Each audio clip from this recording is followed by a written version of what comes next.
Hey, Georgie! It's the Strip Poker Night of the Inventory podcast. What episode number are we on? If that's my cue, I don't know. I actually forgot it. Nord, I posted a quick Where am I? 7-second clip of Seinfeld in the chat, so go ahead and edit that in appropriately. Make it look seamless so we don't look stupid. And they don't know that we spent like 6-7 minutes just getting the recording to start working.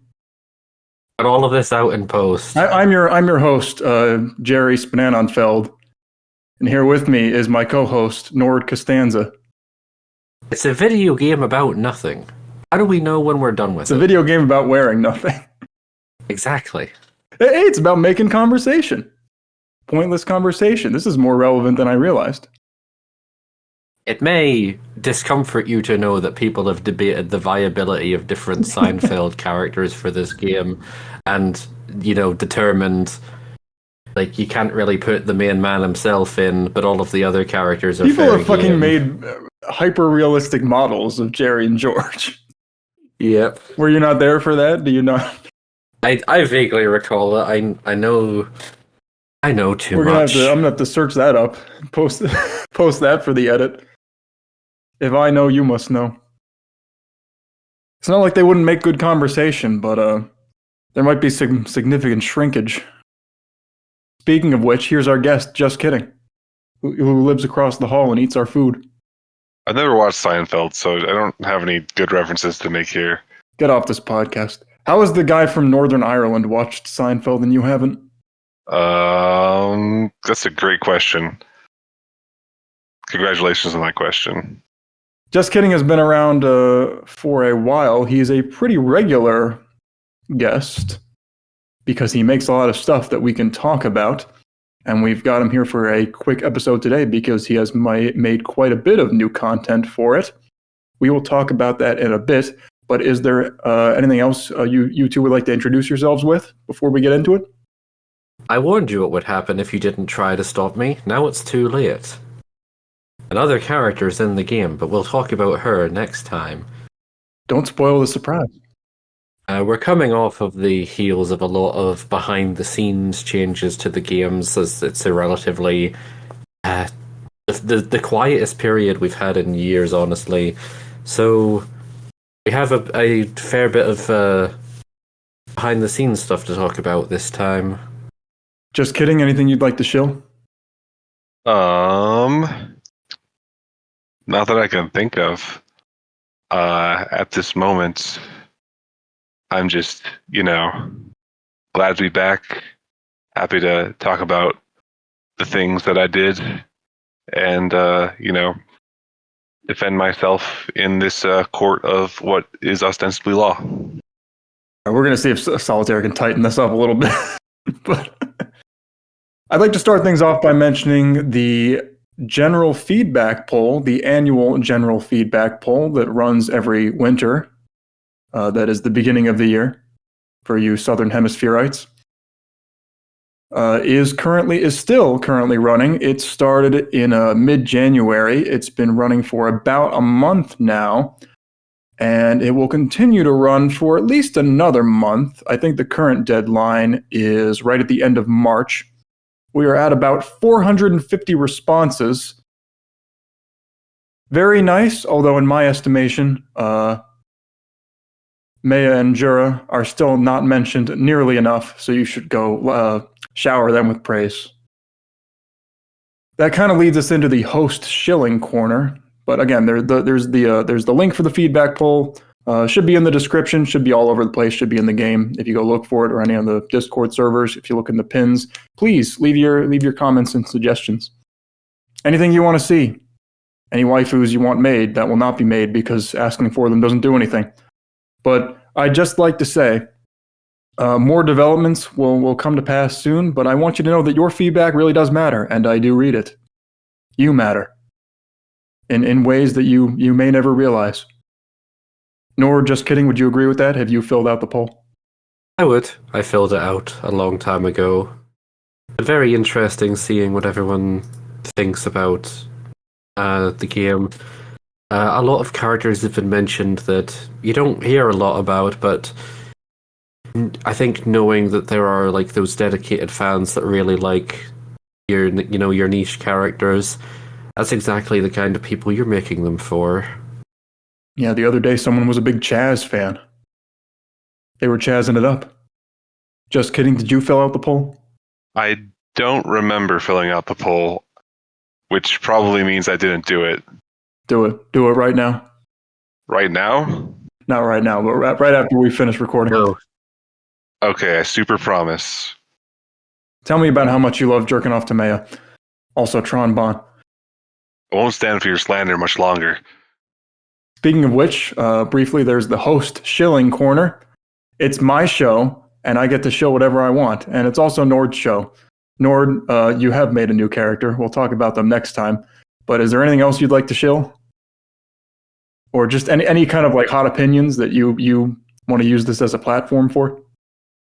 Just off the cuff here, I'm going to give a shout out to a community member called Insidiani for having helped a bunch with various characters, making new models, doing the posing for Sweetheart, who we're going to talk about later. And he has taken it upon himself to organize the next rework Masquerade, the third one, that has been stalled for a couple of months now because we haven't really been able to find the time or the right way of approaching it. But Insidiani is spearheading the next one and is going to essentially organize the whole thing more or less by himself.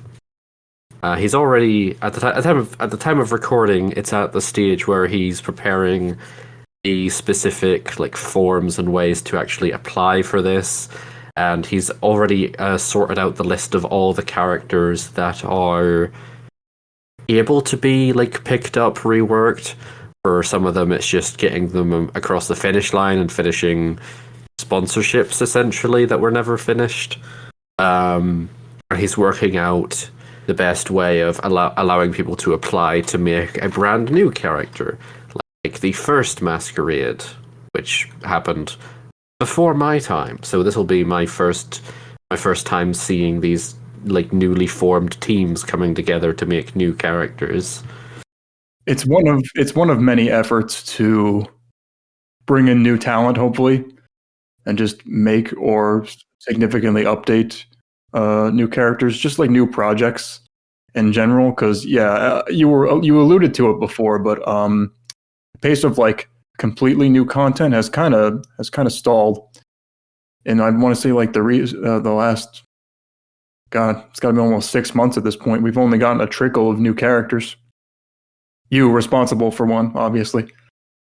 Like it's not like people aren't still around and aren't still updating their characters. I just think there's been less new talent, and there's been, or at least like new people are not ready to post their stuff, because there have been new people around. They're just working really hard in the background. I mean, there was a lot of doom and gloom over it. Personally, I think that's a bit overblown. I think this it's kind of cyclical. You and like Alias, for example, are people. There's a lot of people who came in like just post COVID or like kind of in the middle of COVID, and that was a whole new class of developers after a bunch of people left, like in 2019, and there was a slow period in 2020. And then a bunch of new people came in, you made a ton of characters, and now you're kind of getting to the end of your life cycle where you either want to move on or do other stuff, or you're more comfortable just updating old characters because that's easier. God knows I know that. I think we will come out of this. I think it's something that just takes time, and there are lulls and there are booms, and I've been through them before, and we'll be through them again. But it's not like we haven't had any like new improvements on like the technical side of things to help character creation. We've had a lot of them, and they're available now. I just think the world's uncertain at the moment, and talent is kind of all over the place. And we're trying all sorts of ways to bring in new ones and new talent. Looking for like new ways to reach out to devs, putting like more links to like Discord in the game itself, and trying to like collate a lot of the development links. Because like on the general feedback poll, it asks a lot of general questions about the game, and one of them is like, have you checked out the development resources? And a lot of people don't even know about them or this podcast or anything really. So it's still just very scattered, very insulated. It definitely was a case of the like COVID boom arguably meant we had too much talent at the same time. Testing got over 30 characters simultaneously, and people were struggling to like keep up with the rate that new characters were being added. And now we're at the state where testing is consistently at or below 10 characters for the first time in literal years. Shortly after I joined is when the second Masquerade happened, which was the rework focused one, and I really like stuck around as a developer because I got help from Zeus and Alias to help rework Lux. So I think the thought would be something similar will happen to a lot of like people who are in the community server at the moment who are interested in like making their own character or reworking an existing one, but they're just so intimidated by the expectations of writing or art. Especially as a first-time creator, it can be very off-putting.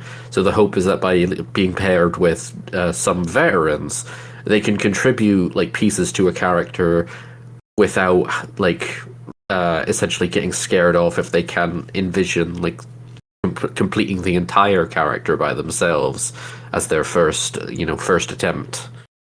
I don't think it's necessarily a bad thing that there's a lull period, as well as long as like people take advantage of it. Yeah. And like another thing that a lot of people in the feedback poll say is that characters feel too individual. They don't interact with enough characters across the cast just because there's so many characters on the cast now. And if you don't like get in there early when the character's still actively being worked on, then they're never going to be responded to.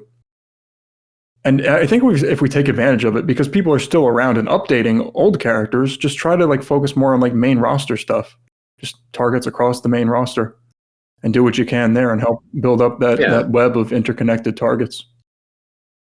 And that'll help improve it a little. I mean, it's always just it's just kind of natural that it's going to tend that way because the roster keeps getting bigger. But it's something to think about. The developer user actually has returned after a very long absence and has started updating Elizabeth and Lynn, which I don't think anyone had on their bingo cards for this year. As for me and my shilling, well, it's going to be Meia and Jura. Who would have guessed? Was that on your bingo card? Whoa. Surprisingly, it's in the middle. It's the free space. I'm always working on something. I'm always adding new poses and lines to them, although I want to make specific mention of something I just put out the other day, which is a big collectibles reorganization and update. For a long time, I didn't really engage with the collectible system in any kind of meaningful way. I didn't really like the way it was set up. I didn't like the psychology of like of gameplay that it kind of encouraged among the player base. Part of it was just because they had old art. Now, at the moment, Meia has 7 collectibles, and Jura has 5. And 3 of Meia's are wearable, and 2 of Jura's are wearable, and they have lines for that and everything. And they're not. I tried to make them so they weren't grindy. They're not too luck based. They're pretty easy to get if you just know what to do. Might take a little thought, but I did write explanations out for bug testing. And anything that's not wearable, I try to add like a little pinup that you can look at in the gallery. Nice, like sexy, custom drawn angle of them. So you have a little bit of a reward there, because I always think they should either be sexy or reveal character or be interactive in some way. Speaking of interaction, the big one is Meia's aura camera, which is a real thing from Vandred that kind of reveals the character's aura, the vibes that they're giving off, which you can artistically interpret any way that you want. But just for a real basic example, Meia's kind of icy and cold when the game starts out, but Jura is sunny and proud. So you just like take a photo of them and you can see them naked early on in the game, or really anytime you want. And it shows the character's soul, sort of. It's kind of like Rouge's treasure scope, although it's more focused on kind of giving creators freedom to like interpret their character's aura any way that they want. And I hope people really go for it and try it out and collaborate with it. Ombro already added one. He was the first one with Sandy and Tess. Did some funny stuff with their Fudanari cocks, if you will. Pardon my French. I haven't had a chance to read through your document that explains how to set it up yet, but you said anytime you want. Does that mean you trigger it by like taking off the camera? Or does it just happen a couple of rounds in? No, it's just you as the creator can just target that the player is wearing the aura camera collectible, and then you can just make it happen whenever you want, under whatever conditions you want. Ah, I see. Like, it could be when they're naked, it could be when they're clothed, it could be when something else funny what happens. You could just make it a joke image. Whatever you think might be entertaining to show as their soul. But that's what I've been shelling. I think whenever I get around to updating Aqua Kingdom Hearts next, I'm definitely going to do something with like showing her heart. I'm just trying to work out the best way to do that, because like, how much darkness does Aqua still have around her heart? Is the question I ask myself. Just kidding. What do you think about all of this? I haven't had a chance to read through the whole big thing that you posted about the aura, but I plan on reading through it and possibly using it. I have some wild ideas at the top of my head, but at the moment I'm busy at work. I got sponsorships in for Sophia and Ye, so I am focusing on those at the moment, along with just, writing all other sorts of lines for them and other characters that may exist. Do you not just drop whatever you're doing and focus squarely on anything I post related to Meia and Jura? Unfortunately, like most people in this community, I don't drop everything I'm doing when there's new Meia and Jura content. I know I'm an outlier, but yeah, I fall woefully behind sometimes. If only I could. I wish I could keep up with Meia and Jura content, but I can't. Anyway, all that I'm hoping for is that it kind of sparks your artistic imagination with what you might be able to represent as your character's auras, because you can really just do whatever you want with it. The treasure scope is more focused on just like the X-ray kink. Yeah, my imagination has been described as spurious and dangerous, so thank you for the opportunity to use it. Well, you did describe off camera about how servbots fill you with unbridled murderous rage.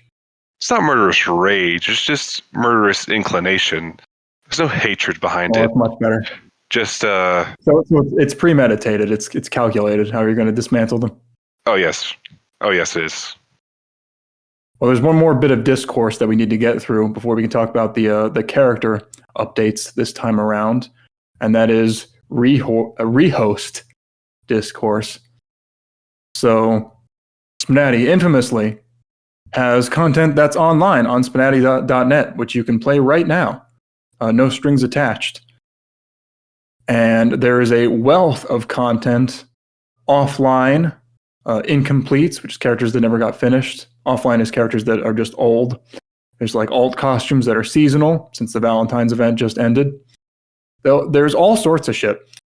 And most of it bad, but some of it good. Some of it just, seasonally unavailable or whatever, or just didn't get finished. And normally you have to download the game to get that. The whole 15 gigabyte get history game, which is not easy for a host of reasons. It's not as easy as a normal download with like a zip file or whatever off the internet. You have to go through the whole Git process. You can try the bundles, but those don't update automatically.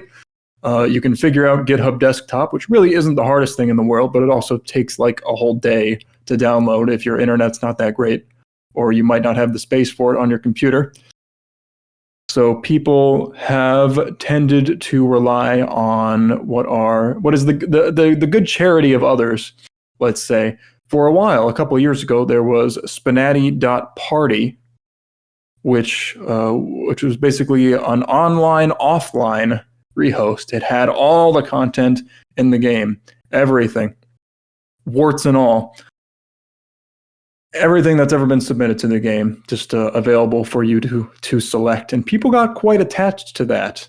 And then it went down because it was just run by some jackoff that we had no idea who it was. And for a while, a couple of years after, or since, there has been SPNatI.faraway Vision, named after the mod Faraway Vision, who's been kind of missing in action for a while, but he's responsible for many of the mechanical improvements to the game, and Caskett, which did basically the same thing. But yeah, he's been kind of gone for a while, and I don't know the exact mod situation, but basically, I mean, he's kind of around, but he wanted to step away from rehosting that, and because he's got to pay for it, and you can describe better what actually happened there, Nord, and I'll let you do that in just a minute. But yeah, at the moment there, someone did step up, some other rando. There's currently a SPNatI going in dry. There was even another one that was like very briefly set up, but I guess it just faded away when going in dry came in. But it's volatile is the point. They could go down at any minute, and they're not guaranteed the way SPNatI.net is. And people were up in arms for a moment, and we're trying to discuss ways to maybe integrate some of that content and make it accessible online, since we do kind of have the space now, just like in a more measured way. So Nord, I'll let you talk about that, since I'm sure it's something the mods have been deliberating on. Yes. So Vision's still around. He's just taking a step back to focus on personal stuff. He's dealing with school again and such. And thinking like long term for the future, he's been wanting the domain back, essentially. He wants the Faraway Vision domain, and he doesn't want it to be directly associated with SPNatI anymore. This has been sort of in the talks for months at this point. So this was just kind of the final step of, okay, it's time to finally, pull the plug. He's made it possible to get your save code off of the site for like the next couple of weeks. But after a certain point, it is just going to redirect to SPNatI.net. Because of this, it is quite fortunate that someone has come along. I believe their name is Zero on the community server. I don't think they've said anything since joining, but the host of Going in Dry, that's quite a good thing to have. It shows that like anyone could do their own rehost if they wanted to as well. It's just that I don't think people really feel the need to have more than one rehost if one already exists. But because of this, in general, where we the mods have been deliberating and discussing on different changes we can possibly do to SPNatI.net itself, because not everyone, as you mentioned, can just download the game. Like, maybe they just don't want to download this, 18 plus game to their personal computer. Maybe they use a mobile device and they literally can't run it. So we're cooking apparently an army of people that just don't own computers anymore. Is this a Zoomer thing? Or is it just a money thing? That's just that. No, that's just kind of the modern world. Like, having a personal computer has gone from, like, it went from a rarity to a common thing, and now it's a rarity again because a mobile device is just less expensive, more reliable, more user-friendly. But I can't really actually do anything on a phone. Nothing productive. Yeah, well, not everyone like needs a personal computer these days. Like, because you download an app for everything. Well, that's something more for, everyone wants a SPNatI app. Or a Caskett app. Trust me, you do not want to fucking use Caskett on mobile. So I can't really confirm like exactly how we're going to do it, but we are working out ways of making it so that you can access offline and incomplete content from SPNatI.net, and potentially reducing the requirements of from the testing screen, you can select main roster characters if the testing characters you have selected have 5 or more targeted lines to a main roster character. You can select that main roster character. That's a current feature, I should specify. That's something that currently exists. We're thinking of reducing the number of targeted lines you need from 5 down to 3 or something. Partially because the testing roster is smaller, partially because people like to mix testing characters with main roster characters to really see how they're coming along. And in general, just a couple of behind the scenes structure changes to how we consider characters that are incomplete, or that were never finished. Characters that are offline because they were once on the main roster but just have been taken down, and then characters that are outright broken, of which there's only a handful. You cannot complete a full game with this character without them giving error messages or something. Or there's characters we would just like to disown. We generally try not to judge, but we do think some people have Stockholm syndrome for their one waifu who is literally only represented by a default Kisuke model, but it's the best they have. Oh, that's not what I'm talking about. I'm just talking about the characters that make rape threats and shit, some people are into rogue. that. It's stuff that probably should not have been let into the game in the first place. Rogue is an entirely different can of worms. But yeah, in general, if SPNatI going in dry stays around, good stuff. But all the same, we are going to do some changes to SPNatI.net. Why did he call it that? For the funny, presumably. You're not going in dry. You were going in wet and squelchy. Seeing all the refuse that we've shunted aside. If you go to goingindry.com, there's a certain image I'll let Solitaire put in because it speaks for itself. Oh, that is old internet right there. Back when there were websites. You mean there's websites other than Reddit and Twitter? Please, it's called X now. Please don't dead name Twitter. So now Musk cares about dead names. Is it dead naming, or is it more like your parents forced you, you got a new stepdad and he forced you to legally change your name? Well, anyway, just kidding. Do you have any opinions on the Rehost Discourse? Accessibility is good.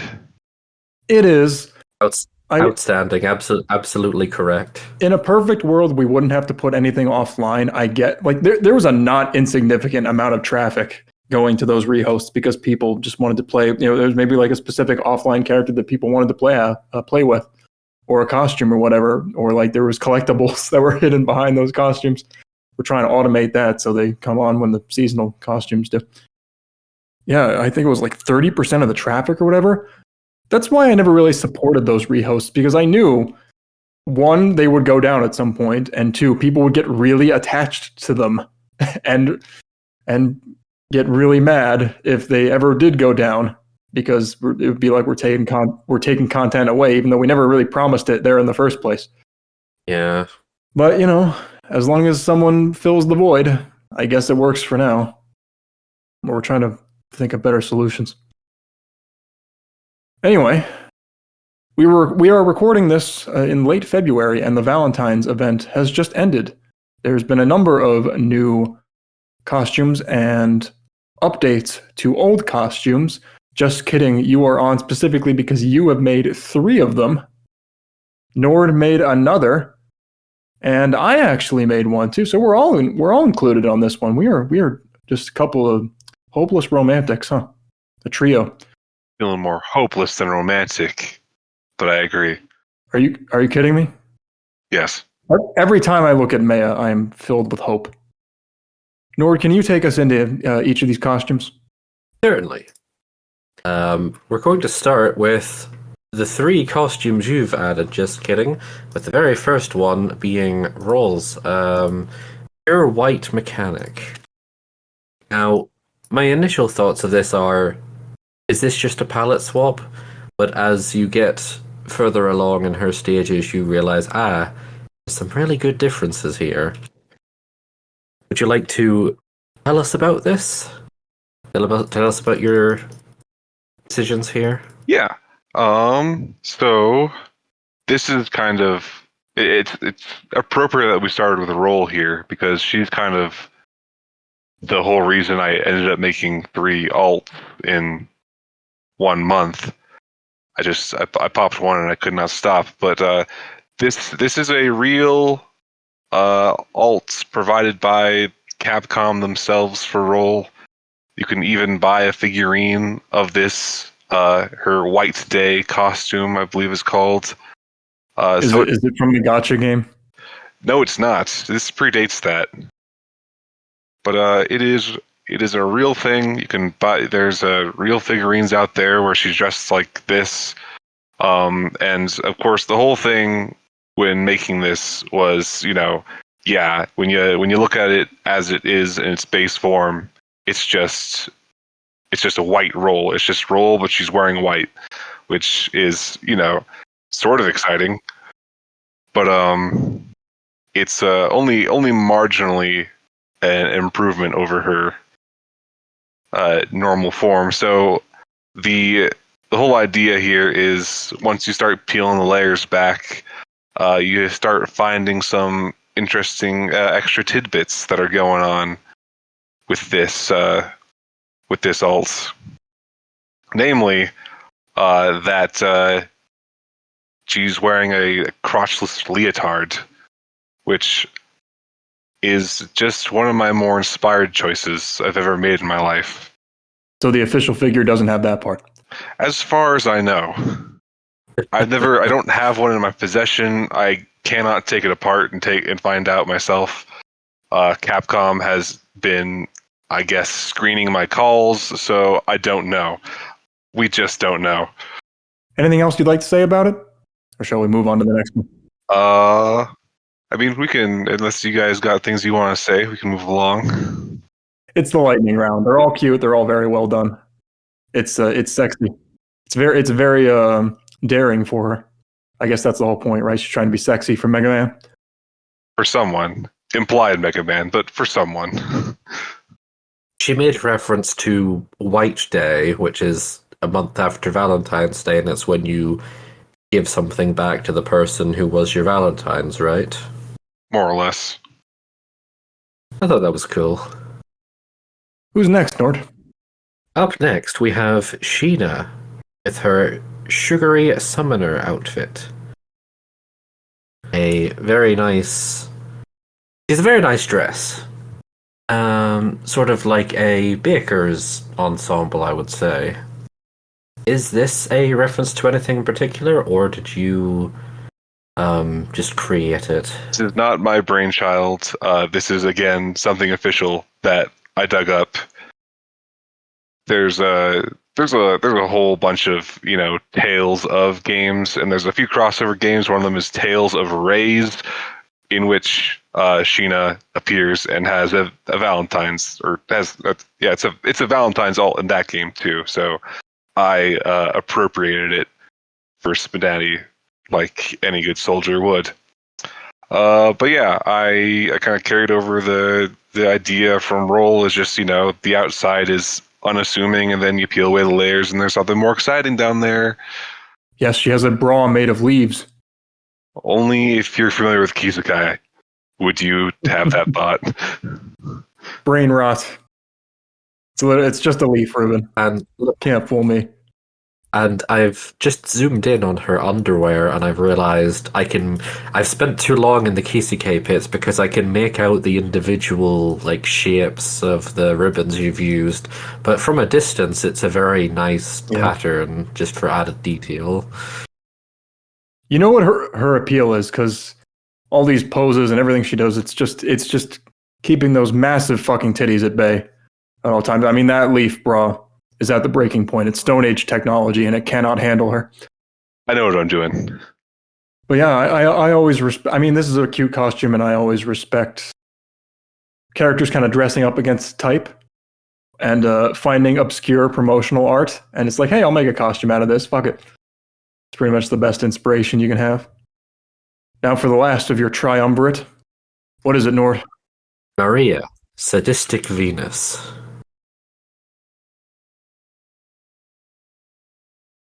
Okay, so once again, not my brainchild, not for real. This one is even... Speaking of big titties, goddamn, you have a type, don't you? Some days I do. Yeah, this is another alt for Maria, not my brainchild. It comes directly from the show. Specifically in the opening of Arakawa Under the Bridge, X Bridge, she is seen wearing this outfit for the space tea party that occurs during the opening. So all I had was a couple of grainy screen caps to make this costume from, which is an improvement over Summer Alt, where I only had one grainy screen cap to make the costume from. So here they are in all their glory.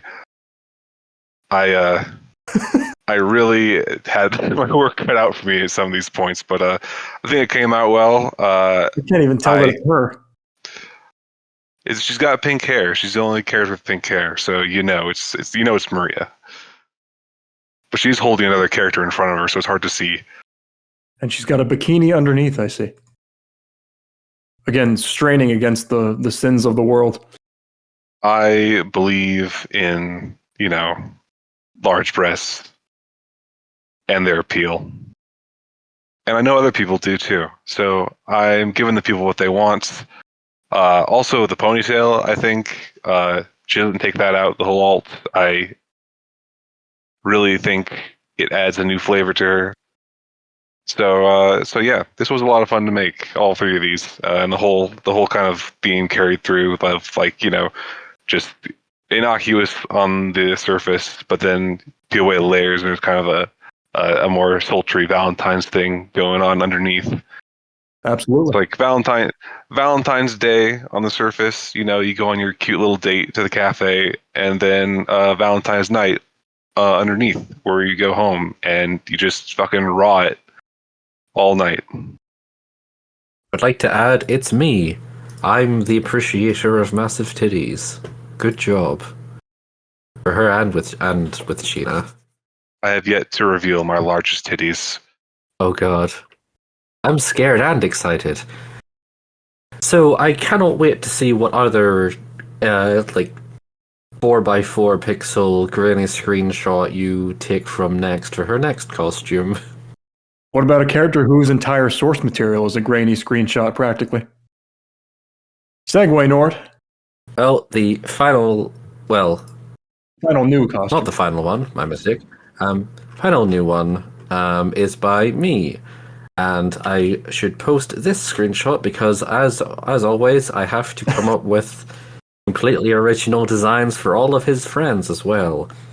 This is Yuno's group day outfit, and I can tell you right away, this is probably one of my quickest works yet.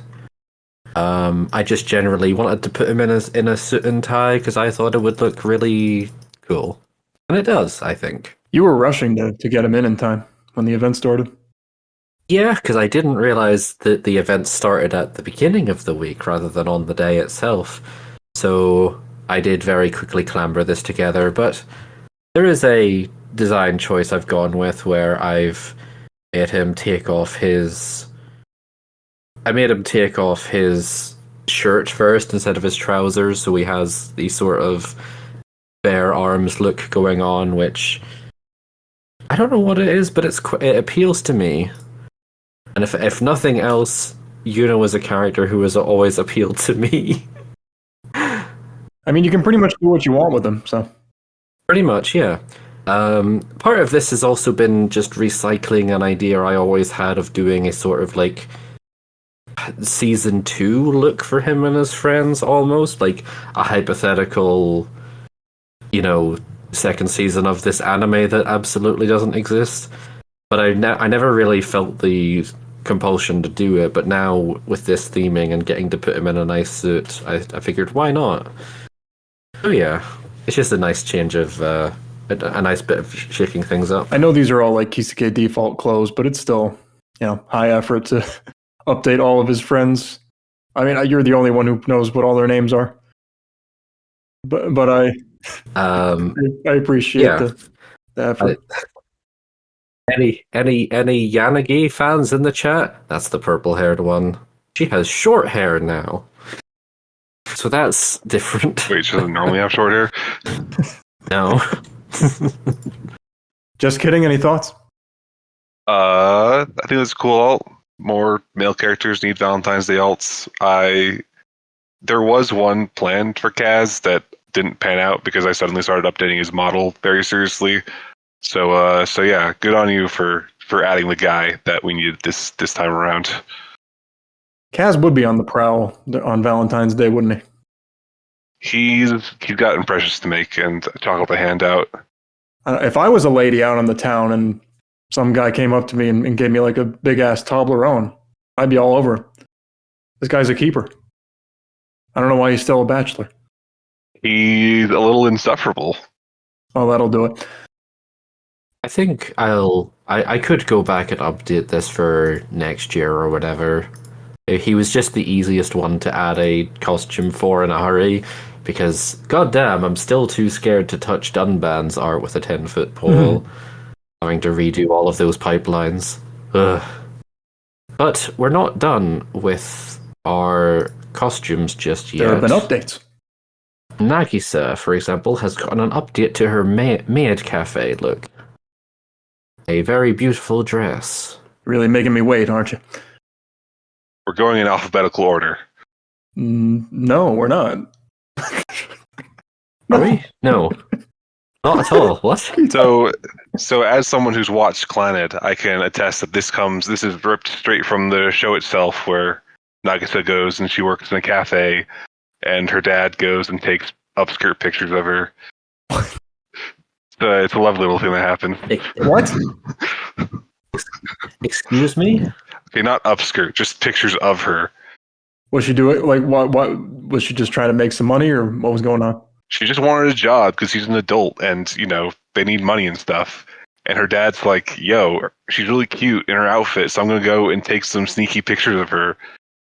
I know like public photography is rather frowned upon in Japan, right? Is it okay if it's your own kid? I mean, it's not illegal. Anyway, yeah, Nagisa herself, just as a base model, got a big art upgrade relatively recently, and I guess since that time, her Valentine skin has been updated as well. And she's as cute as always. It's very, very nicely detailed. It's always a joy to have been interacting with her. I wrote a whole big sets of new interactions. You should play them together. But she's great. I think she has a very unique, pleasant voice.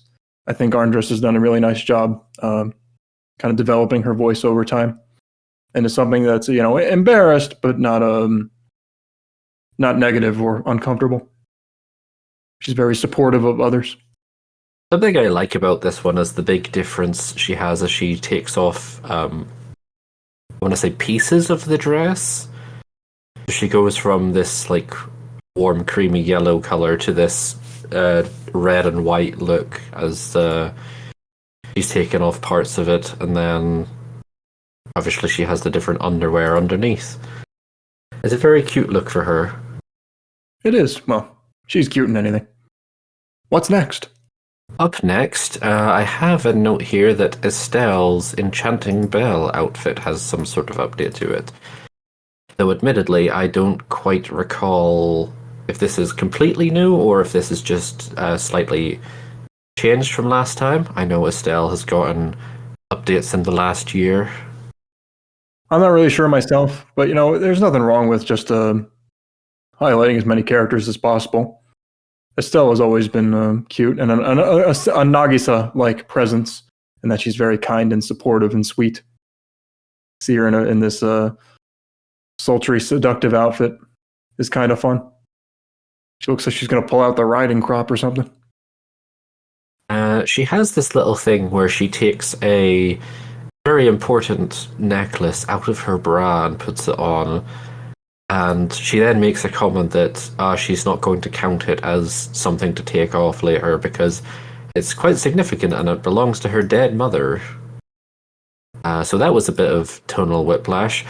In the costume as well. May's got something that belongs to her dead mother. It didn't stop her from taking it off.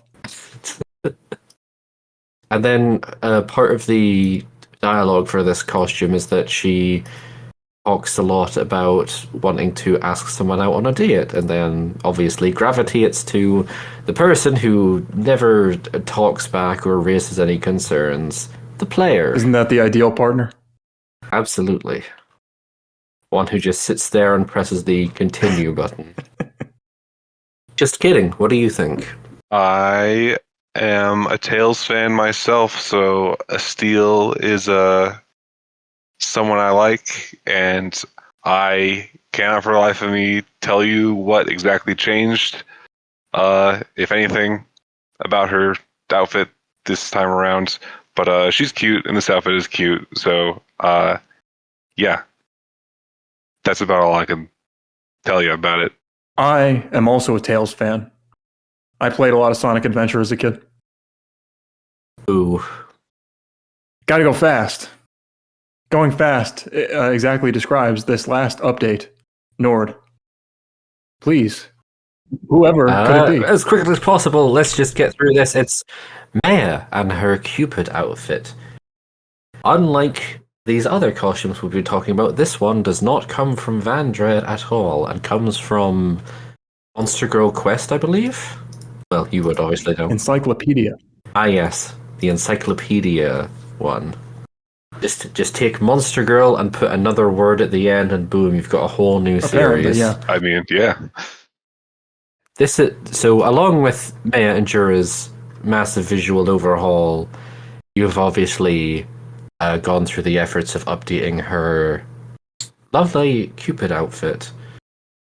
Yeah, I was singing the praises of taking inspiration from like promotional art, but no, this is just from Monster Girl Encyclopedia. This is just a monster called a Cupid, which I should be okay. I have a couple pictures of it here in this Reddit post I made.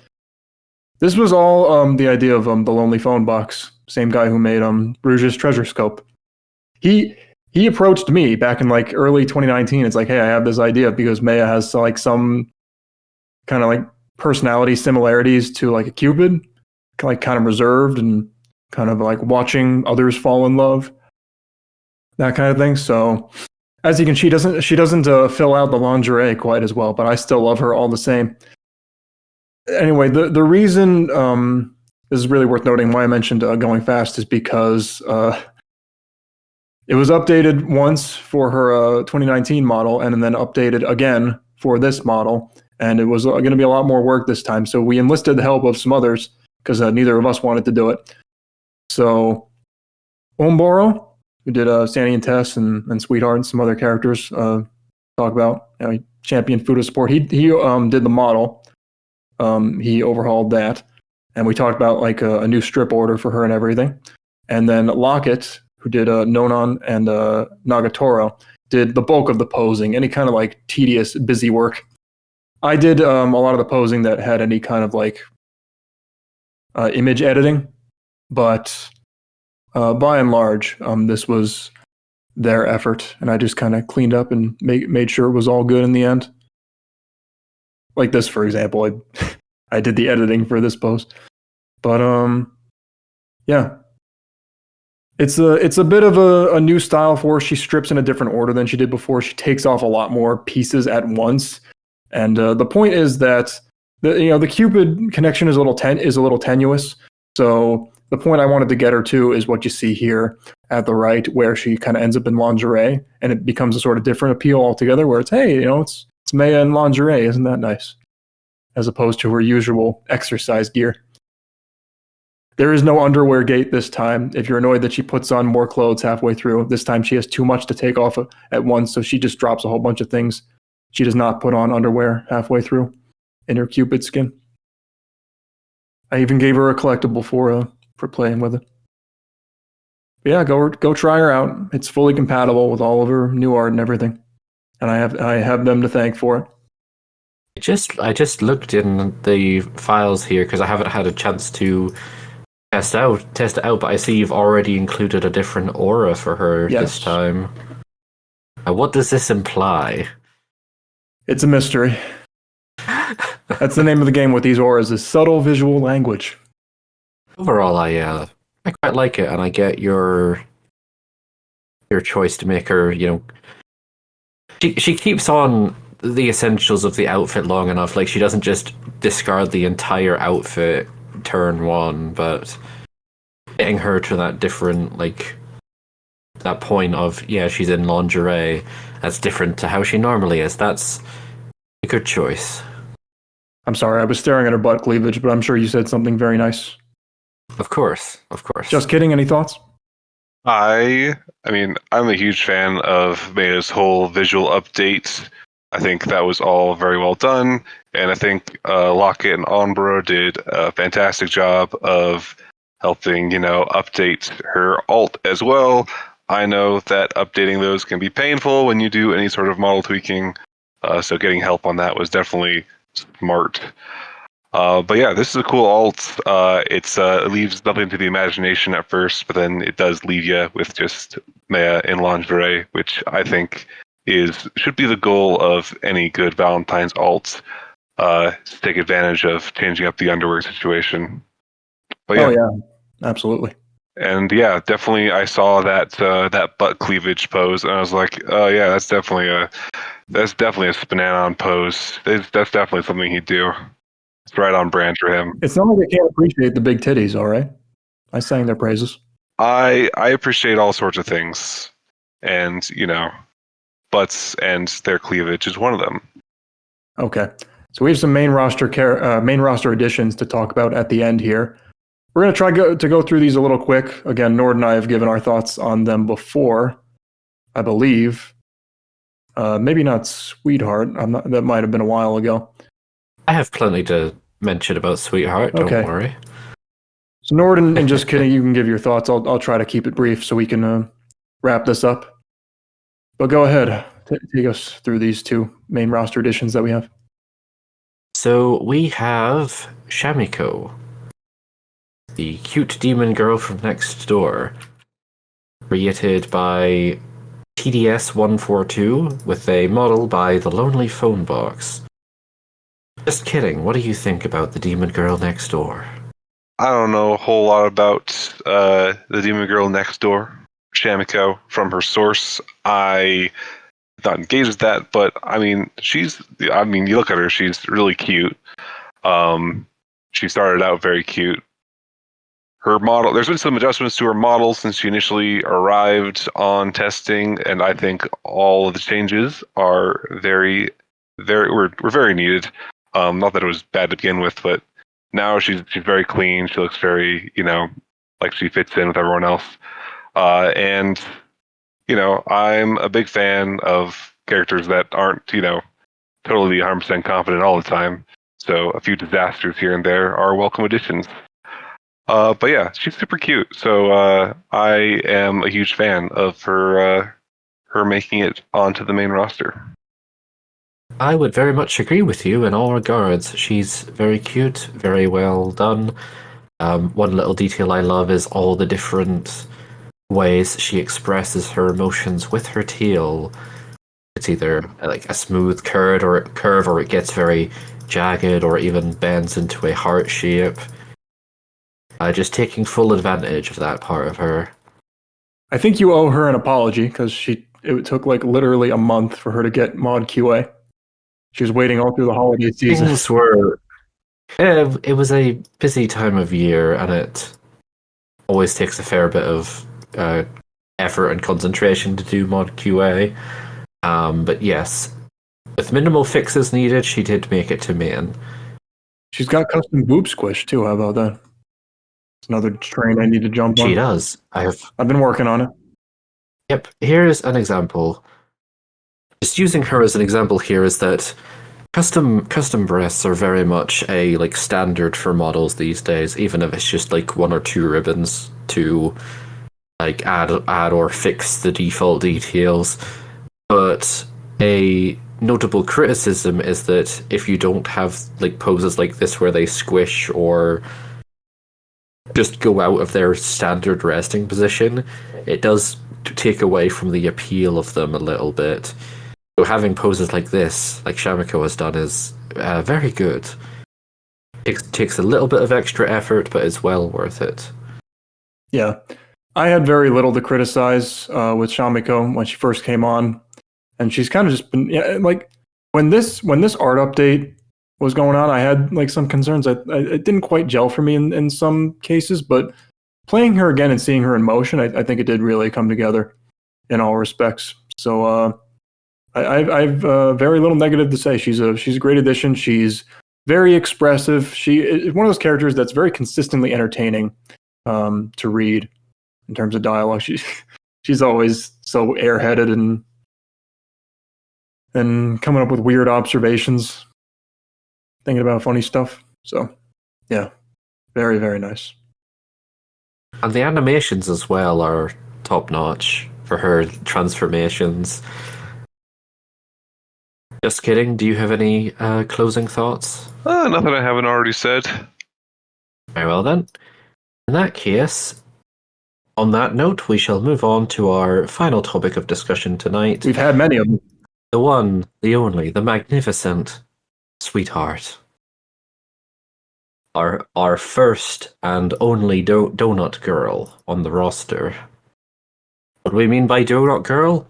Exactly that. She is a literal personified donut. I still can't believe she's from Omori. Same sources. The girl who dies by falling down some stairs. Well, here's the thing. Mari is from the real world. Sweetheart is from the depressed imagination of a young male. Is she from Donut Plains? No. One thing I will immediately draw attention to is that this is a massive collaborative effort for her creation. Salt Mine was the writer for this character, previously having worked on Aquagrunt. Definitely has a type. Girls who are very self-confident, a little bit... Well, I say a little bitchy. Sweetheart's more than a little bitchy.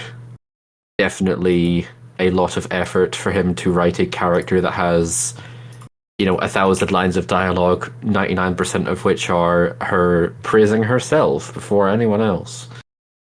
The art was a big collaborative effort as well, because there was... let's see. The model and a lot of the posing was done by Onboru.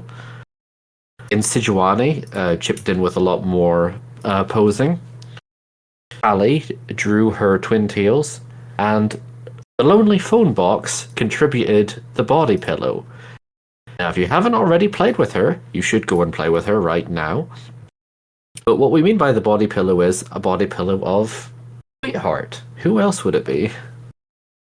So it was her. So a surprising amount of effort was needed for her art, not least because I believe Onboru and Insijuani had to figure out how to make her hand appear behind the hole in her stomach.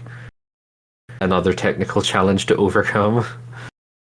But I will now that I've gotten all of that explained, I'll let you two take it away. Just kidding. What do you think of Sweetheart? I am a fan of Sweetheart, just like anyone who, if a functioning brain would be. She's immune to attacks from a one-hole punch, and she's like ridiculously conceited, which is something you don't often get in choices that people make for characters around here.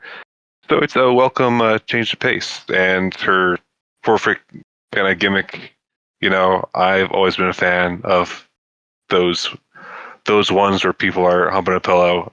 I say that completely devoid of irony. I keep thinking like, man, I should find a character that I'd have an excuse to do that with, because that's kind of hot.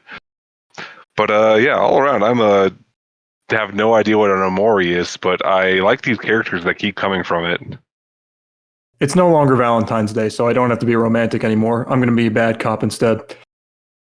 Sweetheart's lines are very long and very eloquent, very loquacious. She talks a lot about herself and how great she is. None of those lines are poorly written, but there is a lot of them. And it gets tiresome after a while. I mean, she really just does not talk about anything else.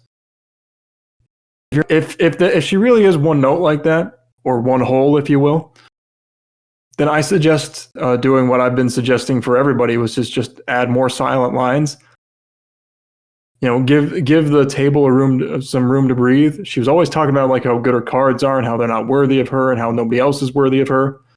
That's nice and all. I almost wish try to have her focus on herself instead of just talking about how boring everyone is. It's like what I said with Raven a couple episodes back, or like maybe it was Beatrix. Just talking about how everyone's boring is itself boring.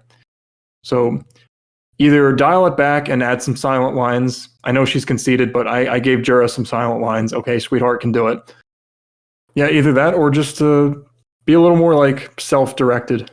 If she's not interested in the others, then don't have her talk to them. That's my suggestion. But yeah, on the whole, she's entertaining and she's unique and she looks great. I like her custom boobs, although she probably should not have cleavage lines because she's naked. There's no cleavage when you're naked. I think you have the right idea with suggesting that she have more lines just inwardly focusing on herself. But this bitch is not silent. She will never shut up. She will never shut up about herself or about how insignificant everyone else is compared to her. She's always... this is a brain rot that we all need to get over, okay? Every character does not talk at some point. That needs to be a regular thing. Just have her look at a mirror or something. Silently admire herself. I'm going to put my foot down on this. We've all gone nutso. You know what? A pose where she's just looking at herself in the mirror. Good idea. But the problem is, how do you get her to stop looking in the mirror? She doesn't have to. Let's stop this episode for now and take a good long look at ourselves in the mirror as well.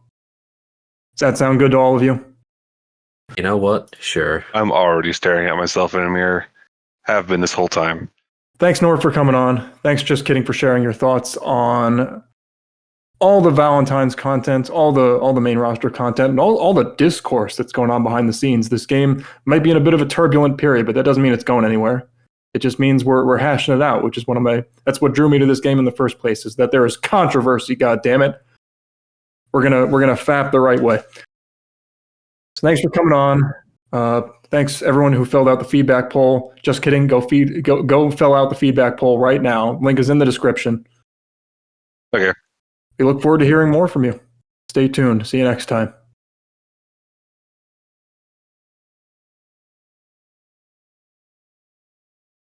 I'm liking this new server icon. I like the sultry way the curious way she's staring at me.